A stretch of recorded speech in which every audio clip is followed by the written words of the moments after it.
क्या क्या स्टडी करना है उसके विषय में हम लोग देखते हैं। फर्स्ट चैप्टर में जो तुम्हारा टॉपिक है, तुमको बताए थे फर्स्ट चैप्टर और सेकंड चैप्टर को मिला करके हम लोग इलेक्ट्रोस्टैटिक्स बोलते हैं। क्या बोलते हैं? इलेक्ट्रोस्टैटिक्स। फर्स्ट चैप्टर और सेकंड चैप्टर क्या हो गया? इलेक्ट्रोस्टैटिक। इलेक्ट्रोस्टैटिक में हम लोग इलेक्ट्रोस्टैटिक्स के विषय में बात करते हैं। देखो, इलेक्ट्रोस्टैटिक दो वर्ड से मिलकर बना है। एक है इलेक्ट्रो, दूसरा है स्टैटिक्स।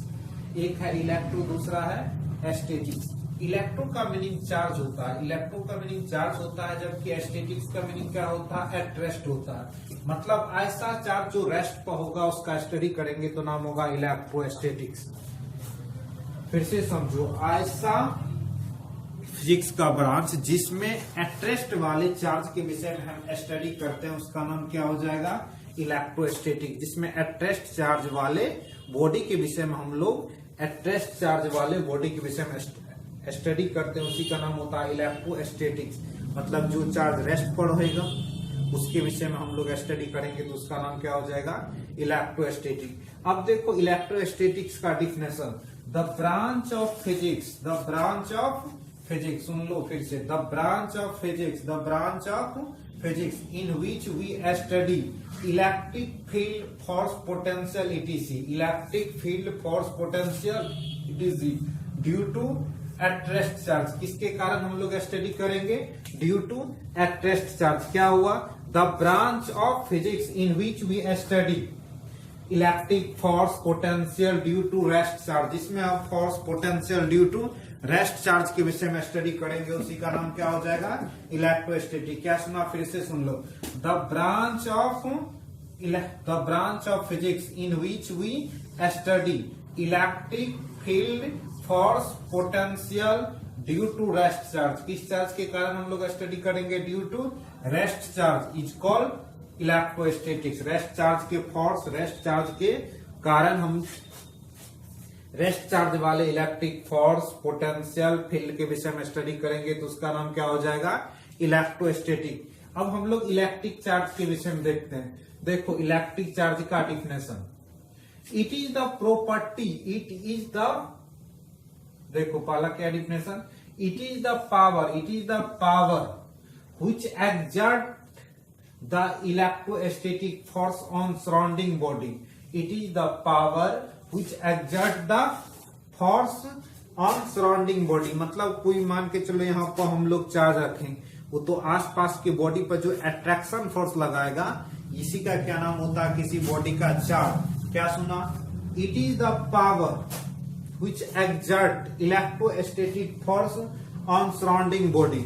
सराउंडिंग बॉडी पर जो इलेक्ट्रोस्टैटिक फोर्स एक्सर्ट करेगा उसी का नाम क्या हो जाएगा? Electric charge. अब देखो दूसरा definition, it is the property of matter, it is the property of matter due to which it experiences or produce electric effect। मतलब किसी भी प्रॉपर्टी, किसी भी बॉडी का ऐसा प्रॉपर्टी जो इलेक्ट्रिक इफेक्ट एक्सपीरियंस करता है या एग्जर्ट करता है या प्रोड्यूस करता है।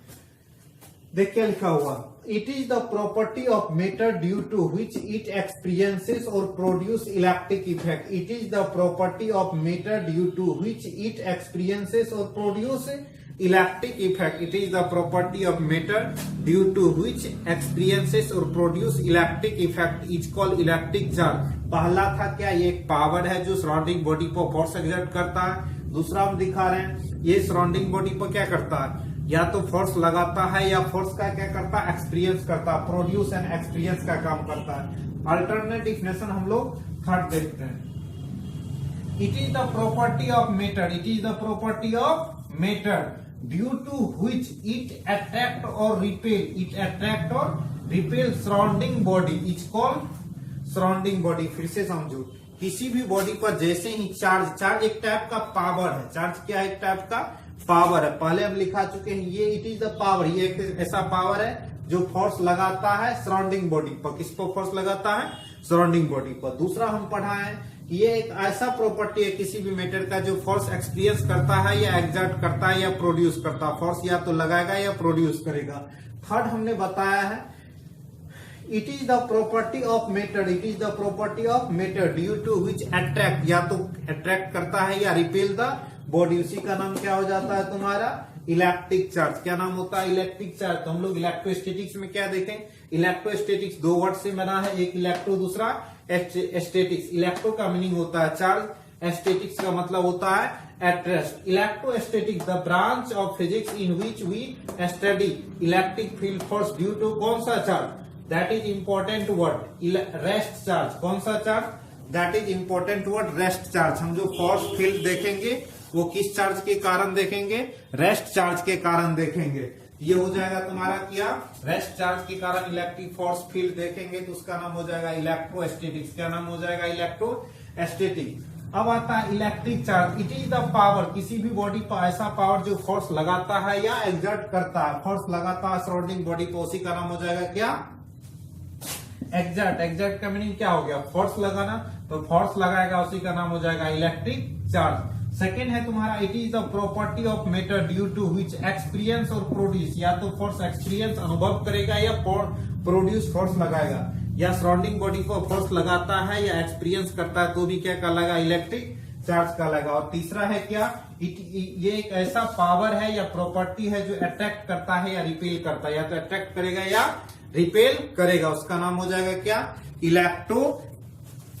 Electric charge. इलेक्ट्रिक चार्ज का ये चौथा डिफिनेशन हम लोग देख रहे हैं। इससे पहले 3 डिफिनेशन हम बता चुके हैं इलेक्ट्रिक चार्ज का। इलेक्ट्रिक चार्ज का ये चौथा डिफिनेशन है और ये एक कॉन्सेप्ट है जिस बात को देखो, बोलता है द डेफिशिएंसी और excess of electron in a body give the concept of electric charge. क्या बोला बताओ? किसी बॉडी में इलेक्ट्रॉन की कमी है, जैसे मान के चलो ये बॉडी है, इस पे सिर्फ प्रोटॉन है, तो क्या बोलेंगे हम लोग? डेफिशिएंसी ऑफ इलेक्ट्रॉन है। जब डेफिशिएंसी ऑफ इलेक्ट्रॉन होगा, डेफिशिएंसी ऑफ इलेक्ट्रॉन होगा, ठीक, तो इसका मतलब क्या है? यहाँ इलेक्ट्रॉन की कमी है, इस पर कौन सा चार्ज है? पॉजिटिव चार्ज है। इसको दूसरी भाषा में हम बोल सकते हैं excess of proton. Excess of कौन सी है? एक्सेस ऑफ प्रोटॉन है, और डेफिशिएंसी ऑफ क्या था? इलेक्ट्रॉन था। इसी प्रकार दूसरा फिगर देखो। दूसरा फिगर अगर हम बात करते हैं कि ये जो फिगर है, इस फिगर में सिर्फ क्या है? तुम्हारा निगेटिव चार्ज है। कौन सा चार्ज है? निगेटिव चार्ज है। इसको हम लोग क्या बोलेंगे? डेफिशिएंसी ऑफ क्या? प्रोटॉन है। डेफिशिएंसी ऑफ प्रोटॉन है। क्या है? डेफिशिएंसी ऑफ प्रोटॉन है। जबकि यहीं पर अगर हम बात करेंगे तो कौन सी एक्सेस है? एक्सेस ऑफ इलेक्ट्रॉन है। इलेक्ट्रॉन, तो इस पे जो चार्ज होगा कौन सा चार्ज होगा? निगेटिव चार्ज होगा। क्या चार्ज होगा? निगेटिव। तो क्या कॉन्सेप्ट हुआ? किसी ऑब्जेक्ट में, किसी बॉडी में अगर डेफिशिएंसी हो या एक्सेस हो, डेफिशिएंसी हो या एक्सेस हो, दोनों एक साथ नहीं हो सकता, या तो डेफिशिएंसी होगा या एक्सेस होगा। तो यही इलेक्ट्रिक चार्ज का कॉन्सेप्ट। देखो, इलेक्ट्रिक चार्ज को कैपिटल क्यू या स्मॉल क्यू से डिनोट किया जाता है। Electric charge it is denoted by capital Q और स्मॉल क्यू, या तो कैपिटल क्यू से या स्मॉल क्यू से क्या किया जाता है? डिनोट किया जाता है। SI unit of electric charge. SI unit of electric charge की अगर बात करें हम लोग तो कूलम होता है। कूलम जिसका सिंबल सी होता है। SI unit of electric charge बात करेंगे तो कितना हो जाएगा? कूलम होगा। सिंबल क्या होगा? सी होगा। वही CGS unit of electric charge, CGS unit of electric charge is state coulomb होता है। स्टेट कूलम, इसको स्टेट बोल करके सी लगा देते हैं बड़ा सा, या इसको शॉर्ट में हम लोग ESU भी बोलते हैं। इसका दूसरा नाम है क्या? ESU। स्टेट बोल करके सी लगा दो बड़ा सा, या ESU बोल दो, क्या हो जाएगा? Electrostatic unit. अब देखो ESU का फुल फॉर्म क्या होता है? ESU का होता है इलेक्ट्रोस्टैटिक यूनिट। इलेक्ट्रोस्टैटिक यूनिट होता है किसका वैल्यू? ESU का क्या होता है? Electrostatic unit. फिर से समझो, इलेक्ट्रोस्टैटिक इलेक्ट्रिक चार्ज को किससे डिनोट किया जाता है? कैपिटल Q या स्मॉल q से। ऐसा यूनिट ऑफ इलेक्ट्रिक चार्ज क्या होता है? कूलम। C से डिनोट किया जाता है। CGS unit of electric charge is state coulomb, state और साथ में कैपिटल C लग जाता है या ESU बोला जाता है। इसका एक और CGS यूनिट होता है फ्रैंकलिन, FR उसको बोला जाता है।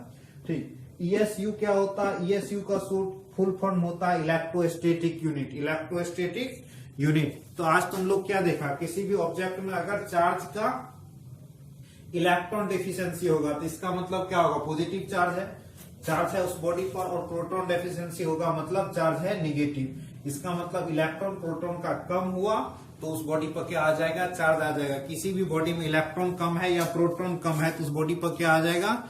चार्ज आ जाएगा।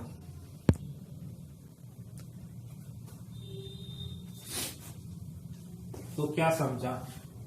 It is denoted by capital Q small q, मतलब इलेक्ट्रिक चार्ज को कैपिटल Q या स्मॉल q से डिनोट किया जाता है। क्या किस चीज से डिनोट किया जाएगा? कैपिटल Q से स्मॉल q से।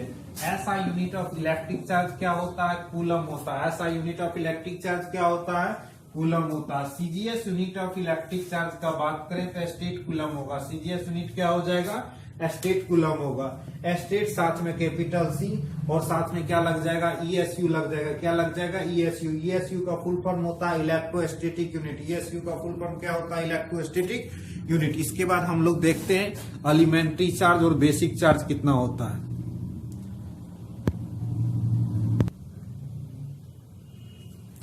अब देखो बेसिक चार्ज और एलिमेंट्री चार्ज ऑन इलेक्ट्रॉन कितना होता है। अब क्या हम लोग बात कर रहे हैं? Basic charge.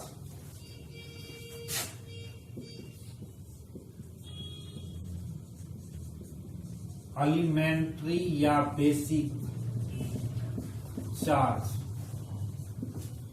एलिमेंट्री या बेसिक चार्ज स्मॉल e होता है जिसका value 1.6 into 10 to the power minus 19 coulomb होता है। बेसिक या एलिमेंट्री या basic charge in SI unit, is E बराबर क्या होता है? 1.6 into 10 to the power minus 19 coulomb. यही हम लोग CGS यूनिट में बात करें। इसमें बात करें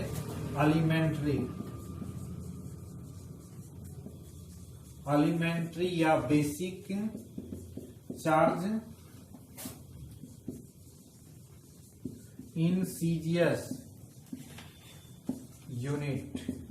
CGS यूनिट में अगर बात करें तो वो हो जाता है E का value 4.8 into 10 to the power minus 10 state coulomb.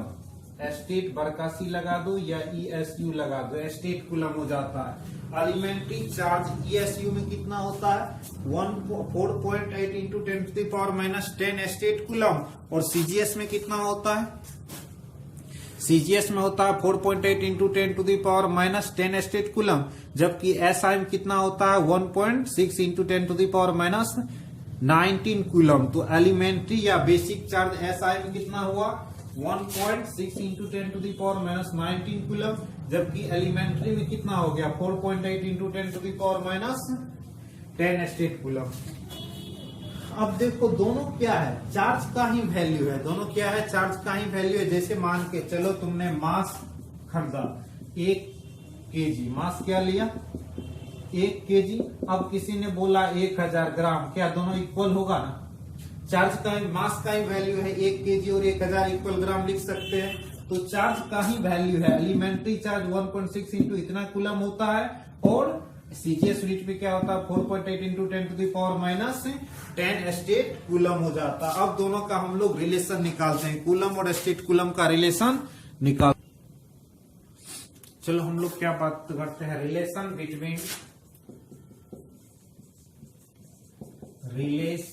Between coulomb and state MB coulomb, state coulomb और स्टेट कूलम के बीच हम लोग रिलेशन देख रहे हैं। क्या देख रहे हैं? कूलम और स्टेट कूलम के बीच रिलेशन।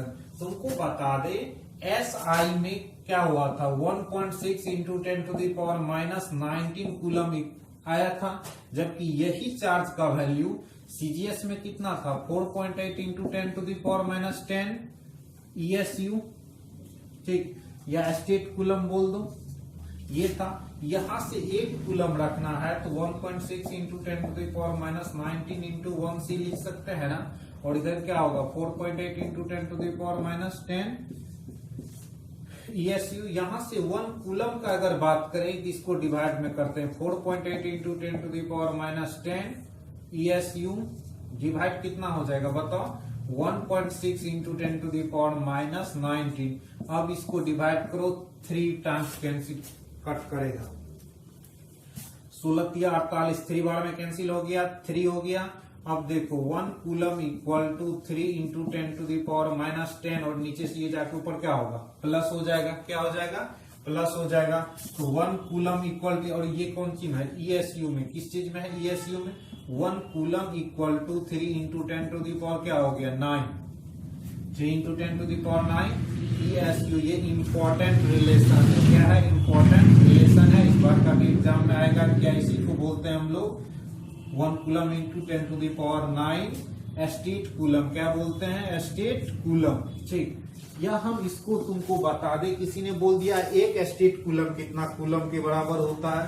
यहां से एक स्टेट कूलम निकालोगे तो थोड़ा ध्यान से देखो, 1 coulomb equal to 3 into 10⁻9 into 1 state coulomb लिख देते हैं। क्या लिख देते हैं? State coulomb.